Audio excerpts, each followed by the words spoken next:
What's up YouTube, I'm just another guy and welcome to a new series here on my channel with Fulham, where we aim to just get promoted. We're just going to be doing them for one season, probably.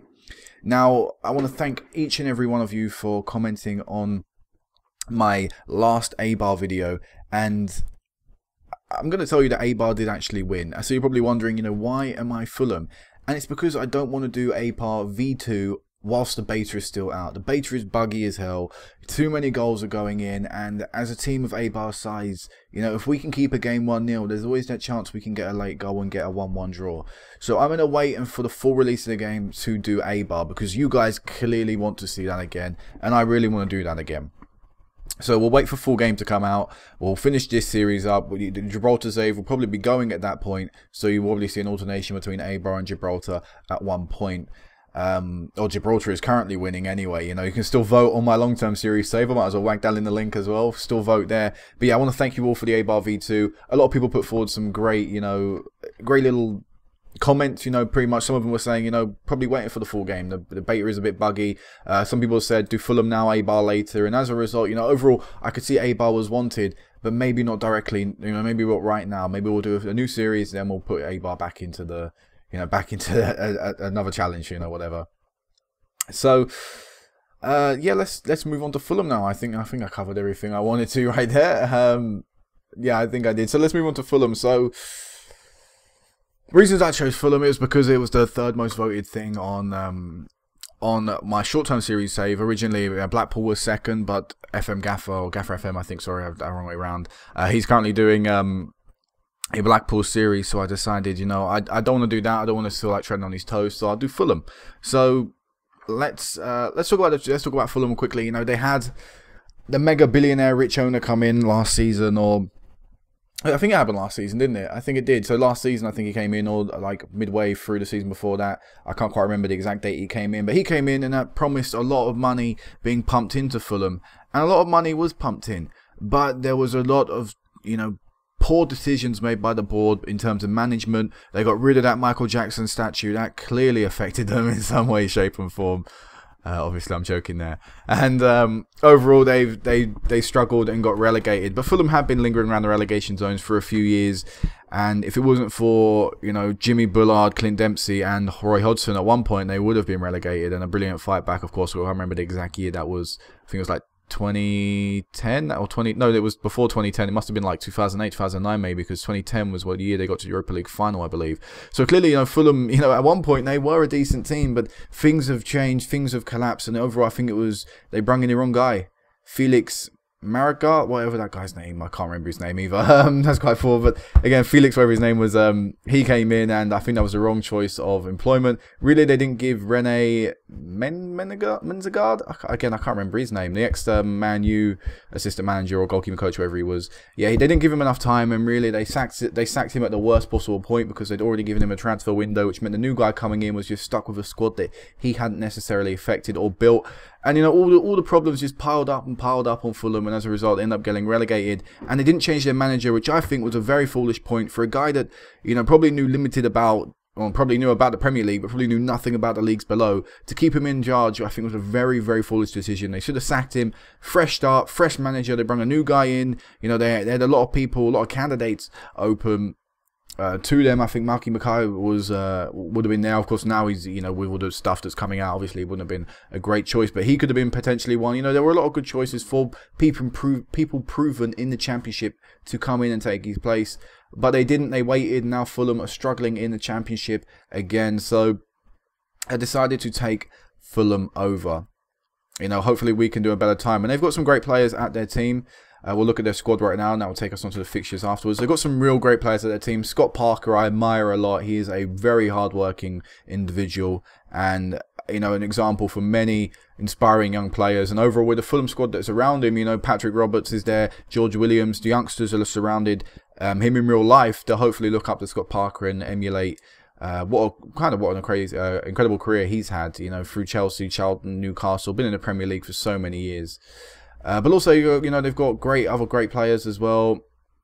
One of the crazy things that happened in the summer, Ross McCormack, I think that's probably one of the worst signings the Championship will ever see, and a ridiculous fee. And for the fair play ruling to allow some leniency to Premier League sides, I think is rubbish. That shouldn't be a thing. You know, all fair play should count to every team. If you're relegated, you're under the new fair play rules for that division you're in. You can't change anything about that. You know, teams relegated to League 2 can't go, oh, because you were just relegated to League 2, you know, we'll allow you to have 30% of your revenue as your wage budget instead of the 20 or 25% that it actually is. No, you're stuck to them rules, and it shouldn't be any leniency. So I think Ross McCormack was a big mistake, and in fact, I almost didn't want to start him today. Woodrow is a youngster, striker, he's English, everything about him looks great. He could be a good target man. Overall, I wanted to start him, but because in real life they spent so much money on Ross McCormack, he's going to be starting for me today. I spoke about Patrick Roberts. Looks like a good young player. I remember watching the Ipswich game in real life on TV, and Fulham were very lackluster and poor in that game. This young lad came on and changed the game and was really that spark they needed, and hopefully he'll have a good career ahead of him. Brian Ruiz, I actually thought he wasn't there anymore at Fulham. I think he may be on loan in real life. I don't know, I could be wrong there, but Brian Ruiz I think is a great player and really showed his quality at the World Cup. So for him to be at the Championship level is a, you know, massive shock really to him to still be there. But not only that, you know, in the reserves they've still got a lot of good players still technically at their side. You know, Kataniklic, Stecklenburg, you can't forget Mitroglou, who I think, you know, just really wasn't given the time. He really should have been tried in the Championship at least, but they, you know, he struggled in the Premier League, yes, but you have to remember all the nonsense that went on, and I think it was poor that they loaned him back out. They should have given him a fair crack at the Championship. But either way, got some great squads there, got some great players there. Karaili as well, someone I remember from his Crystal Palace days back in 04, 05, weren't it? They were in the Premier League, yeah, last time they're in the Premier League, 04, 05. He used to wear grey trap bottoms, grey sort of jogging bottoms whenever he played in goal, and it was, I always used to think he was a dodgy keeper for that. No other reasons, just for that reason. And also, Roddy Yeager's still here, but I don't ever rate him. He's not a goal scorer. For that reason, he's not a striker in my eyes. You know, everyone has that one good year. Roddy Yeager, nope. But let's go into our transfers and talk about who we brought in and out. So we've only made one signing and one selling. The one guy we actually sold was Fernando Amora-Beleta. He's Colombian centre-back, and he came in on a free transfer last year for them in the Premier League. You know, when they struggled, obviously. But Swansea was rumoured to be interested. He come and spoke to me, said, I want to move to Swansea. I said, you know what, if they meet my fair evaluation of you, I'll let you go. He wasn't too pleased with that, so I thought, you know, fine. If they meet your value or any value, I'll let you go. They offered 2.2 million. I thought, fine, yep, you can go to Swansea. So off he went. And the only guy we brung in so far is Samau, I believe. I think it's pronounced like that. 34 years of age, left attacking mid. You know, he's got a great career, a lot of history at a lot of great teams. Benfica, Barcelona, Sporting, Atletico, Besiktas. You know, a lot of good teams in there, a lot of major teams in the European game. So I think he brings great experience and another good option to the team. His set pieces will hopefully be deadly for us when he comes on, because he's currently on the bench for this game, and if he comes on, really. And also, we are still trying to sign another player. We've got a confirmation rating right now on Yeu, who is a 32-year-old centre-back from America, played in the Championship for a few years now. We're waiting to, he could be coming into the side, although I am currently looking around for a better centre-back to come in, but for now, he's sort of on my list, on my radar. As you see, confirmation is needed. I delayed it for a week. So, let's talk about the tactic we're going to be playing. So the tactic we're going to be playing today is a 4-2-3-1. You know, something you'd expect. This team has got a lot of great players who can play in the attacking roles, especially the three I've got signed today: Patrick Roberts, Brian Ruiz, and George Williams. I haven't looked at George Williams, but there's his stats. I think these are three players that can really be utilised in this team. Ross McCormack as well, he can drop back there. The centre mids I'm really happy with. David, the centre mid, a young centre mid from Holland. I think he's got some great stats on him. Scott Parker as well. Overall, the attacking force of the team is, I'd say, perfect. The defensive aspect of the team is quite poor. With me selling that centre back, we don't really have many great centre backs, which is why I've delayed that transfer for the American. It's because I want to see if I can get a really good centre back. There are currently a few I'm looking at. I'll talk about them right now. There are currently a few I'm looking at. If I go to here, main, bang that there. Where is it? Tommy Smith I'm currently looking at from Ipswich. He's injured for today's game against them, but he's someone I'm taking a look at. Not only that though, we do have Kevin Wilson, is it? Kevin Wilson I'm taking a look at, an interest in as well. There are a few players I'm taking an interest in, but the club has shrunken in size quite a bit, so we can't really attract any incredible players. But as you can see right now as well, we've got a bit of an injury crisis in that centre-back roles. Durov is out injured from today's game. Shane Hutchinson's the ex-Chelsea player. He picked up an injury and has only now just become... now come back to full-time training. I think like 2 days ago he came back. So he's not fit enough to play today, which means we play Dan Burn, who was my natural, or would have been my first choice, or second choice centre-back, I should say, if I hadn't sold the other guy. But right now he's my first choice centre-back, so there's no surprise he's in the team today. But Cameron Burgess is a surprise. I didn't really feel like I wanted to play him. But I've kind of been left with no choice. And also we have Thiago Casaloa. I don't really know who this guy is. He's on £15,000 a week. When I came here, I actually wanted to get rid of him. Then I realised they signed him this year. So that's probably not going to happen. So I don't know who this guy is, but I don't rate him too highly. But hopefully the tactic will work. You know, hopefully, like I said, we've got a starting 11, I think, worthy of going up. It's the backup's not too great. So hopefully, you know, everyone will stay fit. Team instructions are standard flexible, and these are the actual, you know, individual or the overall team instructions. Retain possession, higher tempo, get stuck in, play wider. So apart from that, you know, let's continue forward. Let's get into this first championship game. I think I went over everything. I've sort of rambled on for a lot, so let's actually get into the live com. So I didn't talk about pre-season, but in all honesty, I don't really remember it too well, so let's not worry about that. Not an easy start, but picking a winner today. But Fulham, Ipswich have actually got some real good players. What's that striker's name? Who's like an absolute beast? He's like tearing up the division. McGoldrick. He is an absolute monster at this level in real life. Sprung through surprises. I think the team picked itself. Yep, any team. You know, Tommy Smith's the guy we're looking at there, the centre-back. Apparently him missing is a boost for us, so it shows that he's got quality. And let's calmly tell these lads, let's give the fans something to cheer about. You know, we've just been relegated back to competitive football. Let's go out there and, you know, put on a performance worthy of a Premier League team, what hopefully, you know, we will become again come the end of this season. So, as something as well, quick up, you know, how this save will be updated will probably be once every 2 months. So, you know, we'll get through the season pretty quickly, about 5-6 episodes, something like that. If there's a playoffs as well, there'll be live comms, but hopefully we'll win this league quite comfortably because, like I said, I think the squad, especially the attacking portion of the squad, is good enough to do that. But it's Ipswich with the ball in our half, and oh wow, somehow that ball has not gone in the back of the net. It was a good save from point blank range from our goalkeeper there. Oh no, we're not looking too great defensively. We just can't seem to clear the ball properly. Let's see what we can do here. Oh, it's not a highlight. We can't seem to get a hold of it. It just looks like it's going to be a matter of time before Ipswich scored. 3 half chances they've had. You know, got a few decent saves from our keeper. Actually, McCormack here, not McGoldrick. Because Roberts with the ball. Oh, I've been brought down. Come on, let's do something with this. I feel this is our chance. Parker. Brilliant ball out wide, spreading the play to Roberts. Roberts gone through and forces a corner from the goalkeeper. McCormack. What an abysmal corner. Didn't even lift it off the floor. Now, I'm sorry, that is not acceptable for your value, mate. That is not acceptable. Roberts has picked up a slight knock. We'll keep him on for now as well. Ipswich with another decent chance. Header over the bar. Set piece as well. Over the bar yet again.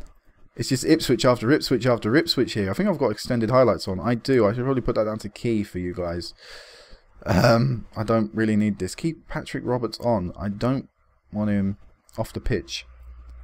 You know what? Calmly, I'm not really happy with the performance out there. You know, we've not done anything incredible. 1 shot all game on target. Is that acceptable for a team of our quality? No. You know, we should be seen as a big boy in this league. All right, in real life, they're not doing it, but we should be performing like, you know, a big boy, like a Premier League team in the wrong league. Oh no, what an abysmal thing that fullback did. I actually don't even know what he did, and it allows Ipswich to score the goal that probably they've deserved. Oh wow, he actually headed that on. Oh my god, my right back is just... Oh, his body was there. What happened? That will mess up his rating, and that's tabbed with a corner in, and let's hope this doesn't get, you know, too bad too quickly.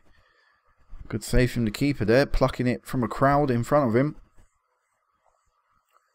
Oh, we just can't seem to get a hold of the ball. Oh my god. That ball went from a boot from the goalkeeper. I think it was 2 passes and it went back in the goal. It went back to pretty much the keeper's picked it up again now because he's out of his own net. 1, 2, 3 passes. Whole defence gone. One-on-one with the keeper. All from a poor distribution. That's so bad. There you go. McCormack with a goal. Someone to put us back in the game. I was going to take him off as well. Roberts will take off. We'll bring Samau on. And apart from that, I'm not making defensive changes. We're 2-1 down. Defensive changes probably won't make too much of a difference now. It looks like it's already happened for us. Ipswich is the ball in their own half. Managing to throw the ball quite a distance forward. Oh no. The centre-back ran out of position. No one's tracking the guy on the right. Oh no. Oh, our own goal as well. Oh, of course. The fullback, for some reason, was in there and, you know, wasn't out wide. The centre-back, that was just really, really unorganised defensively. I'm still going to take McCormack off. I do not like him, and I probably will be too critical on him this season. And I will be expecting a lot because apparently he's worth a lot. Not an ideal way to start off our league season. 3-1 defeat Ipswich. And it's due to a poor defensive performance. I'm not going to just blame Burgess there. You know what? You talk to them, Michaelis. I'm not going to just blame Burgess there. Okay, he had a bad game, but he's not a regular. You know, I can accept that from someone who's been thrown in the deep end. But from the players around him, that's not acceptable. And you know, we'll send the assistant there. I don't really care that the guy scored 100 thingy. Oh god, we've paid out money as well. How long is Roberts out for? 7 to 10 days with a gashed leg. Okay, that's not too bad. We can live with that. You will start and you will be on the bench.